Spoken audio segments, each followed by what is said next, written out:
지난주에 임직 예배를 드리면서 제자입니까? 라는 제목으로 말씀을 드렸습니다.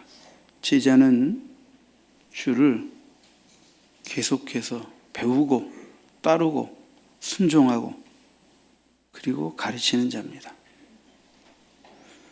우리가 늘 신앙생활 할 때 조심해야 하는 것은 과거를 추억하는 거예요. 왕년에 내가 이런 은혜를 받았고 이런 성령 체험을 했고 뭐 어떻게 했다 하니 왕년에 성령 체험했는데 지금은 성령으로 사느냐, 왕년엔 성경 읽었는데 지금 성경 읽고 있냐, 왕년에 성령 충만하여 큰 충성 드렸는데 지금은 충성하고 있느냐. 신앙은 지금 오늘이 중요한 것입니다. 한때의 신앙 체험이 내 지난 날의 신앙의 경력으로 끝나면 안 돼요. 그건 오히려 오늘 나의 모습을 더 추하고 부끄럽게 만드는 것입니다. 제자는 한때의 성령 충만, 한때의 성경 읽기, 한때의 제자 학 과목 뛰어서 제자가 되는 게 아니고 어제보다 오늘보다 내일 더 주를 사랑하고 주를 더 닮으려고 하고 주님을 깊이 만나고 그리고 삶 속에서 만난 주님 깊이 체험한 말씀을 또 후배들에게 가르치고 전해서 주님의 참 제자가 될 뿐 아니라 제자 삼는 삶을 살아드리는 것, 그것이 진짜 올바른 제자의 모습입니다. 오늘은 베드로 사도, 주의 제자 중에 맏형격이고 수석 제자라 할 수 있는 베드로 사도에 얽힌 말씀을 여러분들과 함께 나누려고 합니다. 예수님은 그 형제 안드레의 전도를 따라 죽게 인도받은 시몬을 향하여 장차 게바가 되리라, 장차 게바라 하리라 이렇게 말씀하셨어요. 그래서 장차 게바라 하리라고 말씀하신 이 말씀이 뭐 어떤 의미인지 좀 몇 가지로 여러분들과 나눠보도록 하겠습니다.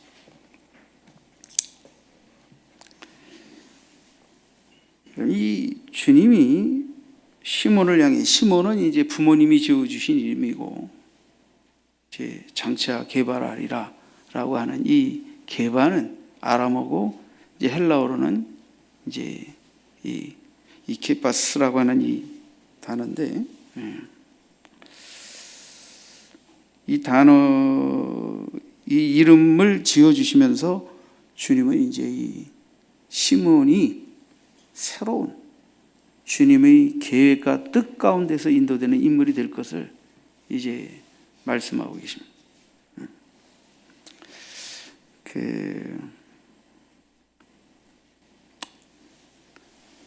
여러분, 이 주님이 이제 이 이름을 바꿔주시면서 이 베드로에게 말하려고 하는 것은 그거예요. 그 베드로가 주님의 부르심과 택하심을 입는다는 거예요. 첫 번째, 주님의 부르심과 택하심을 입는다. 자, 이 본문을 보시면요, 예수께서 보시고 데리고 온 시몬을 예수께서 보시고 이르시되, 그래서 이 보시고라는 말은 이제 원문상으로 보면 아주 주의 깊게 본다 하는 말입니다. 주의 깊게 본다. 조금 더 의미적으로 보면 지금 하나님이 보내신 구세주 메시아가 처음 만나는 시몬을 쾌투로 보고 있다는 거예요. 보는 것 속에서 벌써 말로 설명할 수 없는 창조주이시며 말씀이시며 성육신 하셨으며 이제 이 베드로를 장차 제자로 불러 반석 같은 그런 하나님의 일꾼으로 사용하실 계획 속에서 베드로를 쾌투로 보시는 거예요.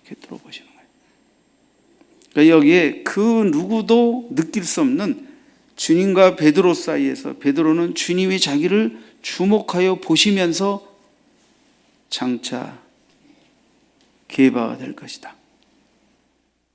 예? 베드로는 말로 설명할 수 없는 주님의 어떤 영적 카리스마를 느꼈을 것입니다. 그게 보시고예요. 그게 보시고. 흔히 우리가 본다고 하게 될 때, 사람의 눈과 눈이 마주칠 때 사람의 눈은 마음의 창이라 그랬어요. 그래서 내 마음을 전달하고 상대의 마음을 읽는 데 있어서 우리가 첫 번째로 눈과 눈을 마주치게 되는데, 주님이 거기서 뭔가 이 시몬을 아주 유의 깊게 보셨다. 꿰뚫어 보셨다. 참 표현하기 어려운, 번역하기 어려운 주님이 베드로를 주목하심에 대해 성경은 기록하고 있습니다. 그러면서 장차 게바라하리라 말씀하시는 것입니다.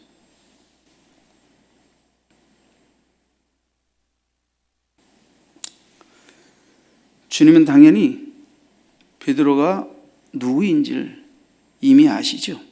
왜? 그분은 하나님이시니까. 그리고 그에 대한 계획과 뜻도 갖고 계심을 암시하는 표현을 하고 계신 것입니다. 그래서 장차 게바라하리라.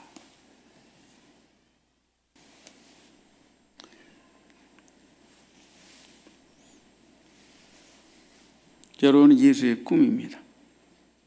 그것은 여러분이 그냥 하나님 앞에 불리어 나온 자들이 아니라는 뜻입니다. 하나님 우리 하나하나 한 사람 한 사람을 향한 뜻과 계획을 가지고 이 세상 가운데서 택하시고 불러내시고 하나님의 사람으로 길리어 가신다는 것을 의미합니다. 저는 여러분을 내 꿈을 이루기 위하여 예수 믿게 하고 믿음을 길러서 내 뜻을 성취하고자 목회하는 목사가 아닙니다. 저도 주님의 기대와 계획 속에서 부름받았고 주님이 어떤 뜻을 위하여 시키신 일을 하기 위해 여기 서 있을 뿐입니다. 어떤 의미에서는 주님의 꿈을 이해시키고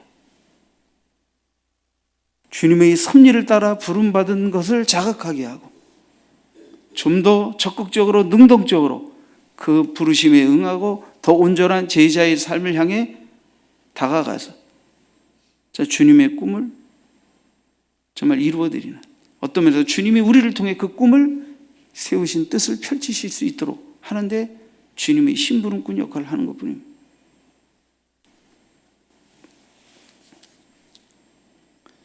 게바라하리라 하는 이 말, 이 케파스, 이건 아람어지만 이제 베드로는 페트로스라고 하는 헬라어의 이제 이름이죠. 번역된 이름이죠.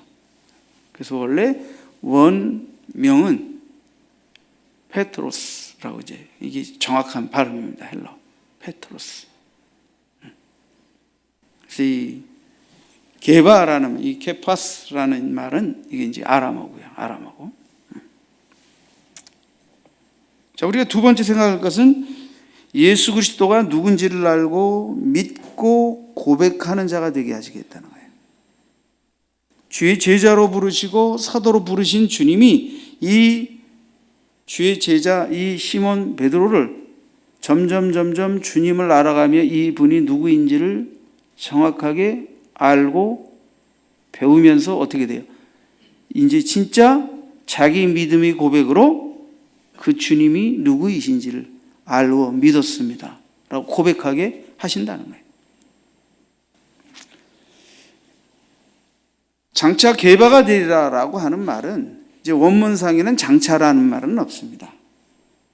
시몬이 게바가 될 것이다 라는 이 미래형의 문법적인 것을 번역할 때 장차 앞으로 이렇게 앞에 붙인 것이지 원문상엔 장차 앞으로라는 말은 없고 시몬이 게바가 될 것이다. 베드로가 될 것이다. 그러니까 게바는 베드로입니다. 그럼 이 말씀의 의미는 이제 베드로라는 말의 의미는 우리가 뭐 잘 알고 있는 대로 반석이란 뜻이죠. 반석. 그러니까 뭔가 이 베드로가 이제 예수를 알고 믿고 그리고 믿음의 고백을 드리고 장차 큰 믿음의 사람이 되어갈 것이라는 것을 암시하고 있다는 것을 그 이름 속에서 알 수 있죠. 자, 예수님이 이름을 바꿔준다. 우리가 구약 성경에서 익히 알고 있지만 야곱을 하나님께서 이스라엘로 이름을 바꿔주셨어요. 이름을 바꿀 때에는 그 인생의 어떤 전환점, 변화의 계기를 의미합니다. 변화의 계기, 전환점의 계기를 삼을 때 하나님께서는 이름을 바꾸셨어요. 마찬가지로 시몬, 부모에게서 태어난 혈육의 육적인 이름인 시몬이 주님에 의해서 게바, 베드로라는 반석 같은 존재라는 이름으로 이름이 바뀌어지면서 그가 장차 앞으로 하나님 나라를 위하여 어떤 믿음의 인물이 될 것인가를 아주 시사하신 것입니다.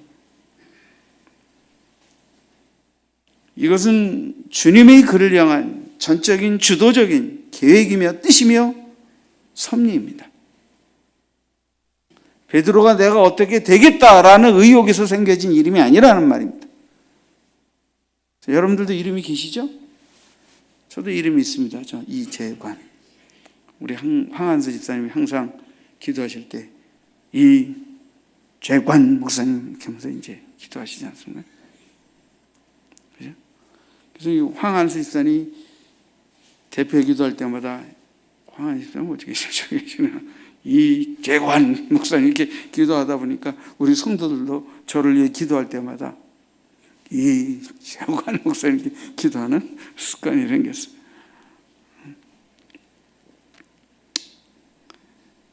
내 이름은 부모님이 나를 낳아서 기를 때 이런 사람이 됐으면 좋겠다 해서 이름 붙이는 거죠. 그것은 부모의 바램, 육적인 욕망의 어떤 결정체입니다. 그러나 내가 그렇게 살고 있습니까? 그렇게 살지 않는 인물이 되는 것 때문에 부모님과 심각한 대립이 있었죠. 예수 믿는다는 것, 더군다나 목회자를 간다고 하는 것, 이것은 부모님이 내 이름에다 담아준 기대와는 이건 전혀 상관없는 길이거든요. 제 이름의 뜻이 뭐냐고요? 있을 제, 벼슬관. 그러니까 내가 뭐가 됐으면 좋겠다라는 뜻에서 지었을지 상상이 가시죠. 이제 이 다음에 하늘나라에 가서는 그래도 위로를 받으실 것입니다. 비록 땅에서의 벼슬은 없어도 하늘나라에 하나님의 일꾼으로 부름받은 이것이 어찌 땅의 벼슬과 비교할 수 있을까? 하늘나라에서는 아마 그렇게 이제 위로 받으시겠죠. 그러나 옛날에는 그렇지 않았다고, 이것 때문에 막.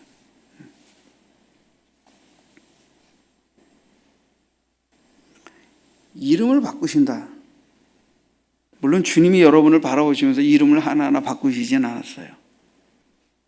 그렇지만 베드로의 이름을 바꾸셨다라고 말할 때 이것은 베드로가 주님을 만나기 전에 시몬적 삶을 살던 이 베드로가 이제는 베드로적 삶을 살아내야 된다는 그를 향한 하나님의 계획 속에서의 그의 인생의 일대 전환, 변화가 거기에 암시되어 있다 하는 걸 알 수가 있어요.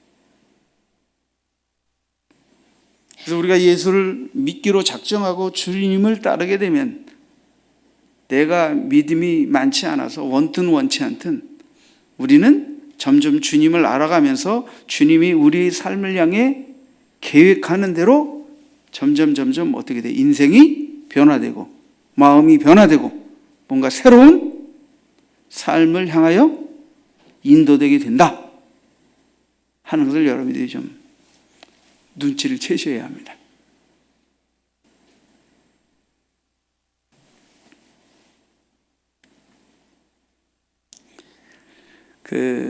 베드로를 향하여 주님이 요한복음 21장에서 말씀하셨잖아요. 네가 젊어서는 네가 원하는 대로 띠띠웠지만 늙어서는 원치 않는 것으로 띠띠우리라. 지난 시간에 다 말씀드렸죠. 자, 신앙생활의 충의는 내가 예수를 믿습니다. 그리고 예수를 믿으면 어떻게 좋아질 것이고 어떻게 응답받을 것이고 어떻게 뭔 일이 일어날 것이고 정말 말 그대로 주님이 나를 어떻게 사랑해 주시고 위해 주셔서 믿음직스러운 분으로 알고 믿고 의지하고 따르게 하실 것인가, 이런 쪽에 관심이 많아요. 그렇게 하면서 믿어가요. 근데 상당한 기간 믿었는데 보니까 내가 바라고 원하는 만큼 주님이 나한테 그렇게 해 주신 것 같지가 않아요. 그러니까 이제 섭섭귀신이 쫙 들어와서 계속 따라야 될 것인가, 믿어야 될 것인가, 접어야 될 것이 하는 갈등기를 맞게 되는 거예요. 그렇죠? 근데 어느 날 생각하게 됩니다. 내가 바라고 원하는 대로 이루어지지 않은 일이 하나님이 나를 깎으시고 낮추시고 하나님의 사람 만들기 위한 과정 속에서, 선입 속에서 내 인생에 낸 고난을 통한 하나님 사람 만들기 연단 과정이었다는 걸 어느 날 딱 깨닫게 됩니다. 그러면서 신앙생활이라는 것은 내가 원하는 대로 내가 이렇게 하나님이 이렇게 해주시면 하나님은 나의 하나님이 되고 내가 하나님을 믿겠습니다, 이건 줄 알았는데 시간이 좀 지나면서 말씀을 깨달으면서 이제 이게 아니구나. 신앙은 내가 원하는 대로가 아니라 주님의 뜻대로, 주님이 바라는 대로 내가 어떻게 진리를 따라 바뀌어져서 사는 사람이 될 것이냐, 이거구나. 이걸 깨닫게 되는 거예요.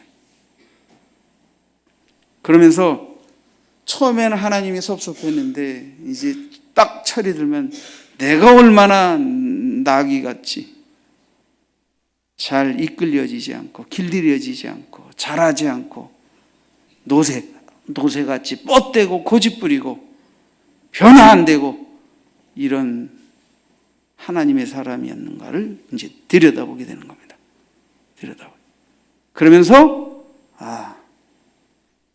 진정한 믿음은 내가 원하는 대로 이루어지는 것이 진정한 믿음이 아니라 주님의 뜻대로를 더 높으신 나를 지으시고 나의 삶에 인도하시는 그분의 뜻대로의 삶 앞에 내가 얼마나 변화되고 기꺼이 순종하고 따르느냐, 거기서부터 정말 성숙한 제자의 모습이 이루어져 가는 것이구나 하는 걸 깨닫게 되면 이 전환점이 일어난다는 게 전환점.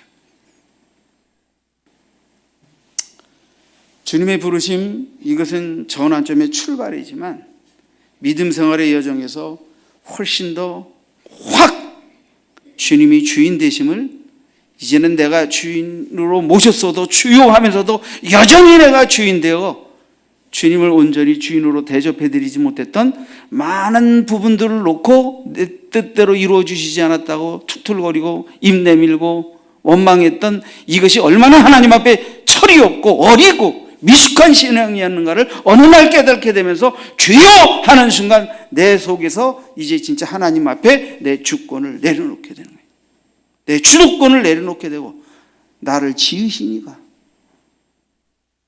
나의 인생을 향하여 나의 삶을 향하여 얼마나 더 높고 아름다운 계획과 뜻을 갖고 계실까를 생각하는 경험함이 있으면서 이제 어떻게 돼요? 그분의 주권을 정말 받아들이고 모셔드리고 정말 지도해달라고 이끌어달라고 하는 말이 저절로 나오는 무릎구름이 있게 되는 겁니다. 그게 원치 않는 곳으로예요. 원치 않는 곳으로. 내가 원치 않는 곳으로. 여러분 놀라지 마세요. 내가 꿈꾸고 내가 바랬던 내 인생에, 내 직업에, 내 일에 꿈이 내 꿈대로 원하는 대로만 이루어지지 않는다고 두려워하지 마세요. 우리가 그리스도인이라면 내가 원하는 대로만 이루어진다면 그것은 사실 가짜입니다. 그것은. 주님은 우리가 주님이 뜻대로 원하는 것에 대해서 이루어 주시면서 주님의 뜻이 아닌 것으로 말미암아 원하는 것에 대해 브레이크를 거시고 거기서 좀 더 주님의 높고 기쁜 뜻을 바라보는 마음을 갖도록 우리를 낮추시고 우리를 깎으시고 우리를 빚으시는 것입니다. 그러니까 이게 단숨에 되는 게 아니라 신앙의 여정 속에서 그 흐름을 체험해야 된다는 거예요. 베드로가 예수님을 향하여 신앙 고백을 하게 되는 경우는 500여의 기적을 일으키고 난 다음에 많은 사람들이 그 다음에도 떡과 고기를 먹으려고 하는데 주님이 해가 지도록 아무 이적도 행하지 않으셨죠. 사람들이 다 떠나갑니다. 뭐 고기 준다더니 떡 준다더니 아무것도 안 주네. 다 떠나갑니다. 사람들이 다 떠나가세요. 너희도 갈래? 주님이 그러시죠. 너희도 갈래? 그러니까 베드로가 주께로 영생의 말씀이 계시오매 우리가 네게로 가오리까 하고 고백합니다. 우리가 주님을 따르는 것은 떠나가는 이들과 같지 아니하고 주님께 남아있는 것은 주님이 주신 떡 때문이 아니라 고기 때문이 아니라 주님의 입에서 나오는 영생의 말씀 때문입니다. 이 고백 속에서 주님은 영생을 주시는 분이고 주님의 입에서 나오는 말씀은 영생의 양식입니다. 이런 고백을 하는 것입니다.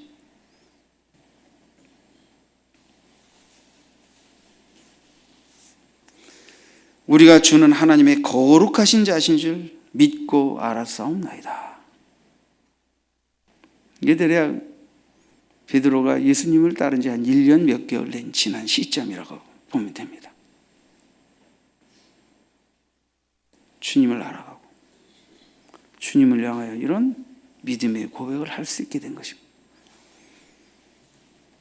개바가 되리라 하는 말의 주님의 이 예언대로 이제 마태복음 16장의 마태의 기록에 의하면 예수님 가이사랴 빌립보 지방에서 제자들에게 사람들이 인자를 누구라 하느냐고 물으셨습니다. 더러는 침례 요한, 더러는 엘리야, 더러는 예레미야 선지자 중에 하나라 합니다.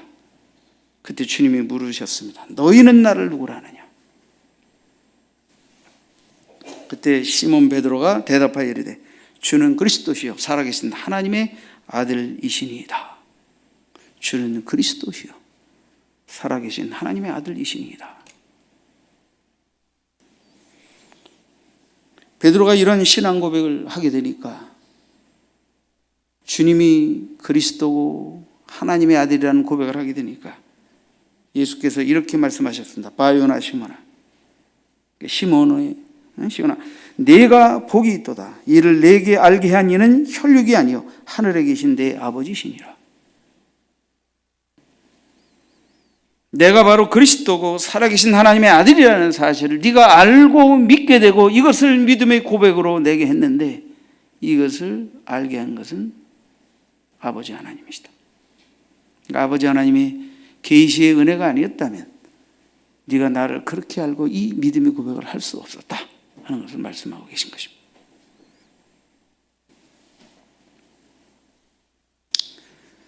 자, 먼저 두 가지를 말씀드렸습니다. 장차 개바가 되리라 하는 말은 베드로를 주의 제자 사도로 부르시겠다는 뜻이고, 또 하나 두 번째 베드로로 하여금 예수 그리스도가 누군지를 알고 믿고 고백하는 자가 되게 하시겠다는 것이다 하는 것을 말씀드렸습니다. 세 번째 개바가 되리라 하는 말은 자 아주 넘어지지 않도록 붙들어 주시겠다고 하는 거예요. 개바는 누굽니까? 반석 아닙니까? 베드로가 반석 같은 믿음의 사람이 되기 위해서 그는 원치 않게도 지난주에 우리가 나누었지만 넘어지는 것을 경험했습니다. 넘어지는 것도 아주 심각하게 수치스럽게 넘어졌습니다. 주님은 베드로를 어떻게 다시 회복시키시고 일으키는지 요한복음 21장에 잘 기록되어 있고 지난주에 다 설교 말씀드렸습니다.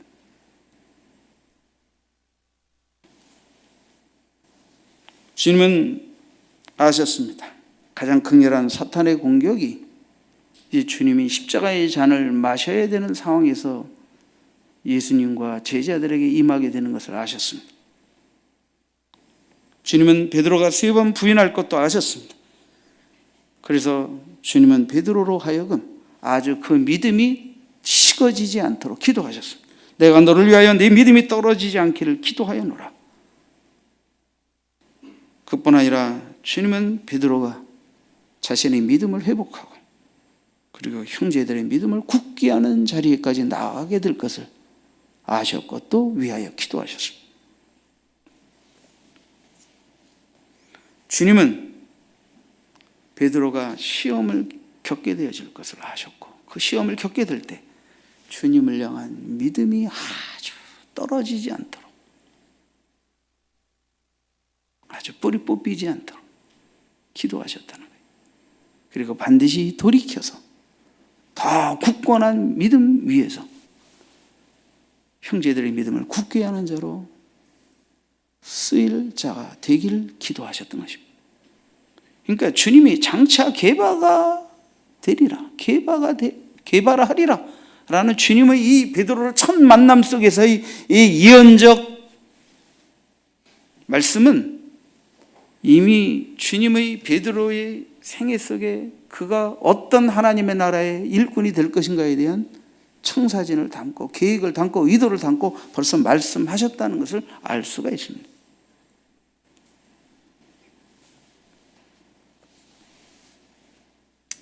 네 번째, 베드로는 반석 같은 견고한 믿음 위에 서서 형제들의 믿음을 굳게 하는 자가 되게 하시겠다는 뜻입니다. 이미 말씀드린 대로 반석 같은 믿음에 서서 형제들의 믿음을 굳게 하는 자 되게 하시겠다. 자, 오늘은 이 부분을 조금 더 세밀하게 살피고 말씀 마치겠습니다.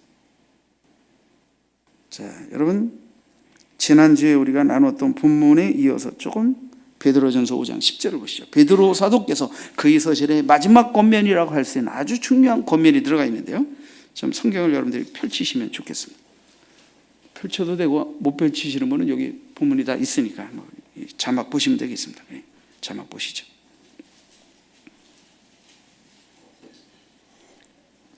베드로전서 5장 8절 9절에 말씀드렸죠. 근신하라 깨어라 너희 대적마귀가 우는 사자같이 두루 다니며 손길자를 찾나니 너희는 믿음을 굳건하게 하여 그를 대적하라. 이는 세상에 있는 너희 형제들도 동일한 고난을 당하는 줄 알미라. 자, 믿음을 굳건하게 하라 그랬는데요. 10절에는 더 구체적인 표현이 나옵니다. 모든 은혜의 하나님이라는 것은 모든 은혜의 유일한 출처이며 원천이며 베푸시는 분이 바로 하나님이시라는 것을 뜻하는 겁니다. 곧 그리스도 안에서 너희를 부르사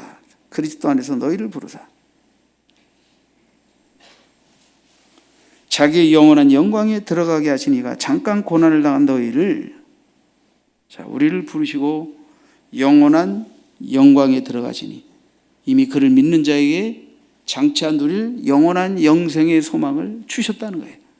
그러나 신앙생활의 과정 속에서 그들에게 잠깐 고난이 있다. 이게 고난이 있다.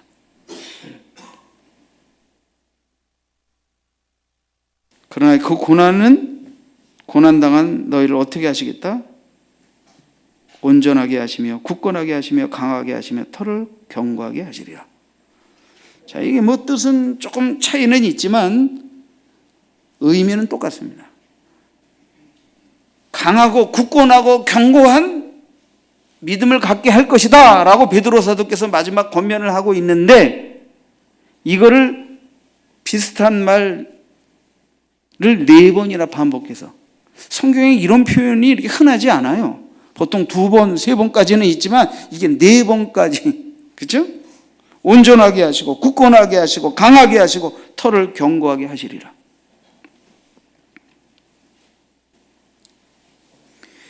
이 4가지 말은 사실은 다 같은 내용을 조금 다양한 표현으로 강조하여 설명하고 있는 것입니다.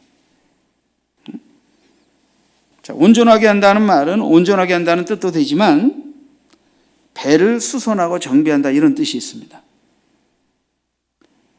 그 다음에 굳게 한다 하는 것은 세우다, 확고하게 하다 이런 뜻도 있지만 또 하나는 단단하게 고정시키다 하는 뜻도 있습니다.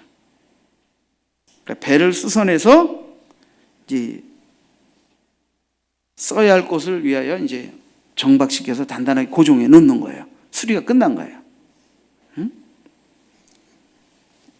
강하게 하시면 뭐 강하게 하다 그런 뜻이고요. 터를 견고케 한다 이런 것은 기초를 마련했다. 뭐 튼튼한 기초를 마련했다. 뭐 기초를 확고하게 하다 이런 뜻입니다. 그러니까 사실은 뭐 뜻은 다양하지만 말 그대로 그죠? 뭐 고쳐서 완전하게 해서 강하게 붙들어매서 써야 할 것을 위하여 준비되어 있는 그런 믿음을 표현할 때 이 말을 쓰신 거예요. 이 말씀을 쓰신 거예요. 하나님께서 너에게 은혜를 주시고 너희의 믿음을 온전하게 굳건하게 강하게 터를 견고하게 하실 것이다.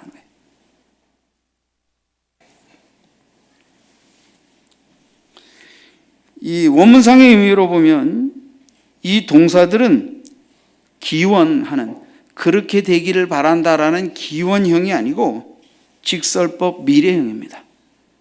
그러니까 문법적 의미로 보면 그렇게 되기를 바란다는 베드로의 소원을 표시하는 것이 아니라 너희를 향한 하나님의 약속을 표현하는 의도에서 이런 표현을 썼다라고 보면 됩니다. 그러니까 이것은 단순히 너희들이 믿음이 굳건하게 되기를 바란다라는 베드로 사도의 단순한 기원이 아니라 하나님께서 너희들을 그렇게 하실 것이다 라고 하는 좀 더 아주 강조적이고 확실한 언약의 표시로서의 이 말을 선포하고 있는 것입니다.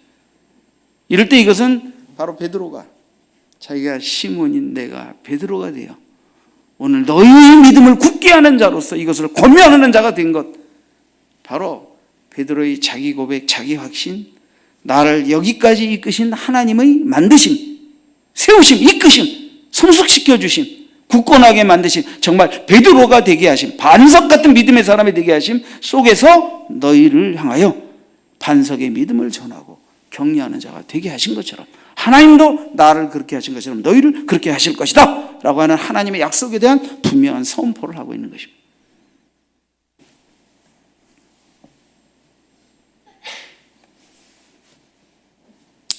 베드로 사도는 베드로전서 5장 12절에 하반절에 보면 이것이 하나님이 참된 은혜임을 증언하노니 너희는 이 은혜에 굳게 서라. 너희는 이 은혜에 굳게 서라.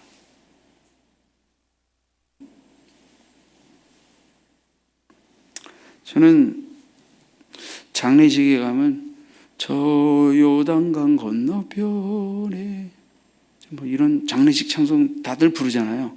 근데 저는 장례식에 가서 꼭 부르는 찬송이 있어요. 장례식에 가서 장례식 찬송을 부르지 않고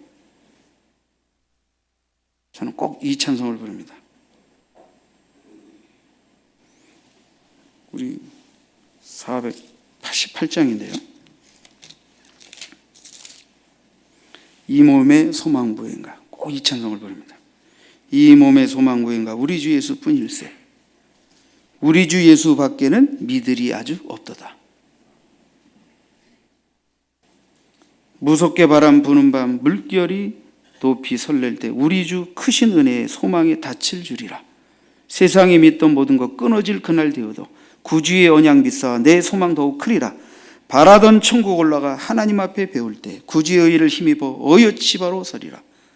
주 나의 반석이시니 그 위에 내가 서리라.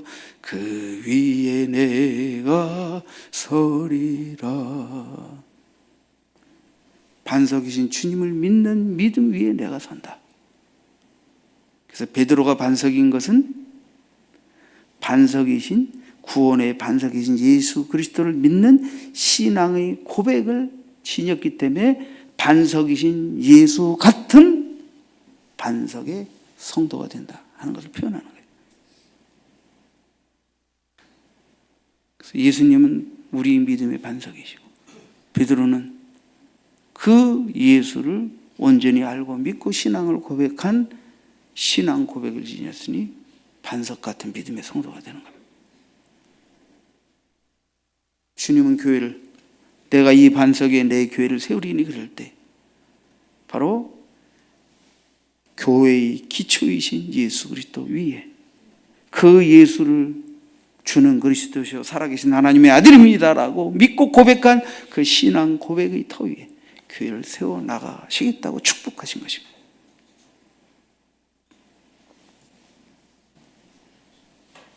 장차 개발하리라. 장차 개발하리라. 주님의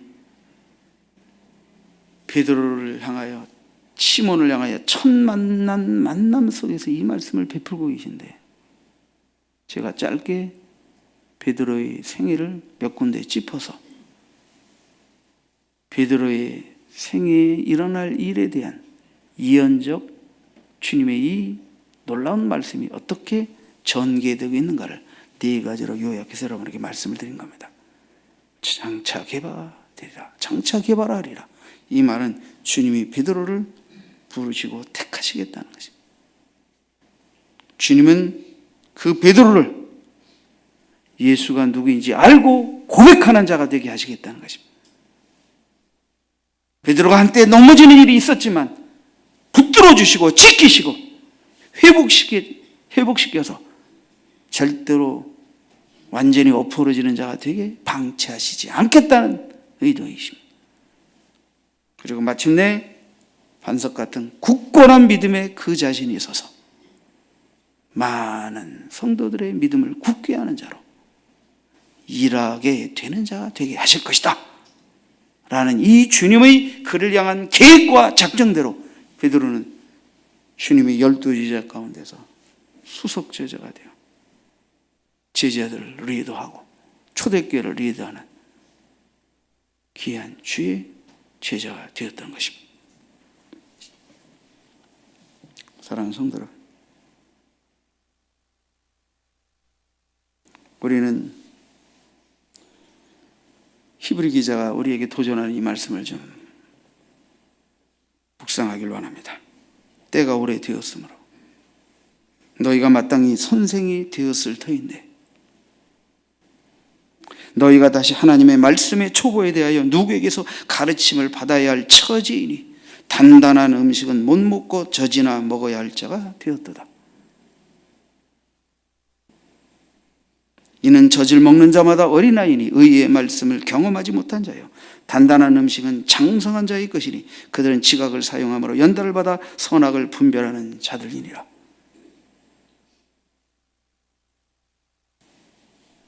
우리가 아이를 키워보면 알지만 젖 먹일 때가 있고 이유식 먹일 때가 있고 밥 먹일 때가 있고 단단한 음식 먹일 때가 있습니다. 그것은 성장 과정에 맞게 갓 태어난 아기에게 땅콩 먹으라고 주지 않습니다. 사탕 씹어 먹으라고 주지 않습니다. 고기 씹으라고 하지 않습니다.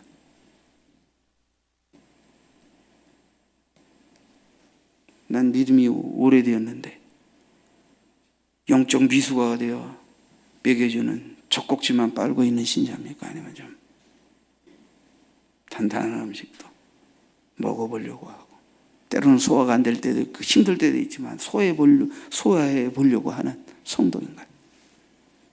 나는 좀 더 의의 말씀을 깊이 경험하여 연단된 말씀을 가지고 믿음으로 하나님 앞에 충성하는 성도인가? 생각해 볼 필요가 있는 것입니다. 내가 어린지 믿음이 자라고 있는지는 여러분들에게 부딪혀오는 말씀을 들여다보시면 됩니다. 현재 나에게 부딪혀오는 말씀은 현재적이고 내 미래에 한 계단, 두 계단 전진해야 될 어떤 것들에 대한 말씀들과 관련이 있습니다. 내 믿음이 연약한데 너무 수준 높은 말씀을 묵상하고 읽고 깨닫기는 어려운 것입니다.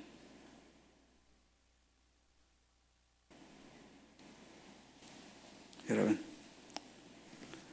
예수 믿은 지 몇 년 되셨습니까?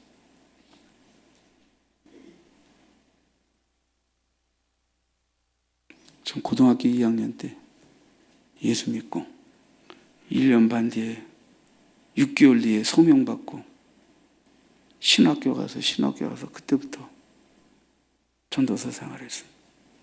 예수 믿은 지 1년 반 뒤부터. 물론 새끼 전도사 노릇한 것이지만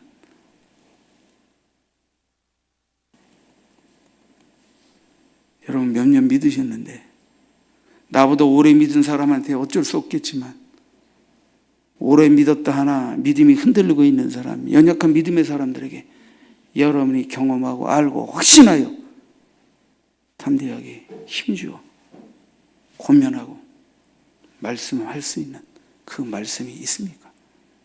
그 말씀이 있으셔야 합니다.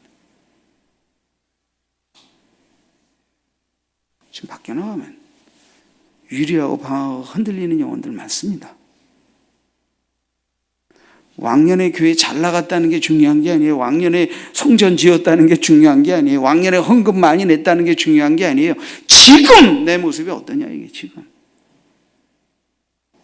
도대체 무엇을 위해서 누구를 위해서 헌금했고 충성했기에 지금 왜 그 교회를 그 예수를 그렇게 뜨겁게 사모하고 믿고 충성하지 못하고 있느냐 이게. 여러분이 그렇게 한때 뜨겁게 봉사하고 충성했던 그 열심의 이유와 동기가 무엇 때문이었냐 하는 거예요. 여러분 우리가 돌아보아야 하고 또 믿음의 일륜만큼이나 우리가 많은 것들을 깨달았다면 돌아보게 하는 말을 전할 수 있어요. 전할 수 있어요. 우리의 남은 날이 많지 않을지라도 다시 한번 또 우리 영혼을 일깨우고 정신 차려서 주님이 부르시는 그날까지 우리 남은 생애를 통해 좀 더 정갈하게 주님이 그 뜻을 이루시기 위하여 나를 어떻게 쓰시기를 원하시는가에 대해 진지하게 묻고 충성해야 할 때입니다. 여태까지는 이게 하나님의 뜻이고 이렇게 하는 게 하나님의 영광일 것이라고 내가 생각해서 결정해서 결단해서 순종하여 주님께 나왔다면 이제는 좀 더 기도하며 정말 주님이 원하시는 것이 무엇이고 어떤 방식으로 어떻게 나를 사용하기를 원하시고 영광 받기를 원하시는가를 이제는 내 뜻대로가 아니라 주님의 뜻을 더 깊이 이해하고 헤아려서 봉사도 하고 나누기도 하고 드리기도 하고 좀 더 한 차원 성숙한 제자의 삶을 향해 도전하는 역사도 있는 오래 믿는 분들에게는 그런 전환점도 있어야 할 줄 믿습니다. 기도하겠습니다.